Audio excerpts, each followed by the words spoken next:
Përshëndetje miq, uroj të jeni mirë dhe mirë se erdhët në kanalin tim. Për ju që më dëgjoni për herë të parë, unë jam Mandalina nga sofra ime. Sot kam përgatitur një nga recetat më të shpejta, të thjeshta dhe mjaft të shëndetshme, e përshtatshme për çdo vakt dhe për të gjithë familjen. Gjithashtu mund ta merrni edhe si ushqim me vete, për në punë ose për në shkollë. Qëndroni me mua të përgatisim bashkë. Në tigan do shtojmë 2 lugë vaj ulliri, një qep e prerë holl, 200 gram fileto pule ose kofsha pule, mund të ndani në copa të vogla, 100 gram bizele ose një dorë bizele, një karot e prerë në copëza të vogla dhe do t'i skuqim të gjithë bashkë. Dua t'ju kujtoj se nëse jeni i ri në kanalin tim, ju ftoj t'i hidhi një sy recetave të mia dhe nëse ato ju pëlqejnë, mos harroni të bëni subscribe dhe të shtypni butonin e zilës. Kështu do njoftoheni për çdo recetë të re të postuar. Pasi janë skuqur bashkë mirë, do shtojmë një filxhan oriz, të cilin e kam larë para.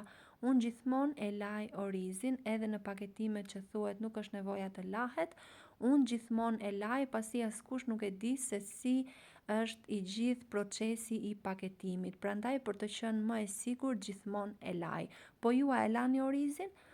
Nëse dëshironi mund të ma shkruani në komente. Pasi e kemi vendosur orizin në tigan, do vazhdojmë skuqjen edhe për pak.